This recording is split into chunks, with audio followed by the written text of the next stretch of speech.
आज मेरा यहाँ मक्का में आखिरी दिन है, मैंने चले जाना है मदीना। मुझे बिल्कुल नहीं ख्याल था कि मक्का से जाते हुए भी मेरा दिल इतना ज़्यादा उदास होगा। तो मैं अभी ये सोच रही थी कि कभी हम जब नमाज़ पढ़ते हैं या वज़ू कर रहे होते हैं या नमाज़ पढ़ने के बाद जब हम मुसल्ले से उठते हैं तो क्या हमारा ऐसे दिल उदास होता है कि हम अल्लाह की हाज़िरी में थे, अब हमारी हाज़िरी ख़त्म हो रही है इस वक्त और पता नहीं अगली नमाज हमें नसीब हो कि नहीं। ऐसे हमारा दिल अल्लाह के लिए उदास होता है कि इस वक्त तो हम प्रॉपर हाज़िरी में हैं, हम हाज़िरी में हैं, हज़ूरी में हैं, सजदे में हैं, वो सामने मौजूद है, हम उसके सामने मौजूद हैं।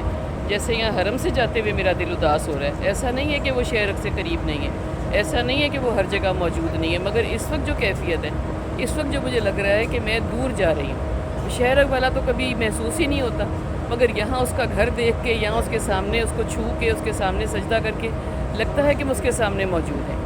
अभी जो मुझे एहसास हो रहा है कि हर नमाज के बाद जब हम मुसल्ला समेटते हैं तो हमें ये एहसास होता है, ये बहुत देखने वाली बात है, बहुत सोचने वाली बात है जो मुझे आज एहसास हो रहा है।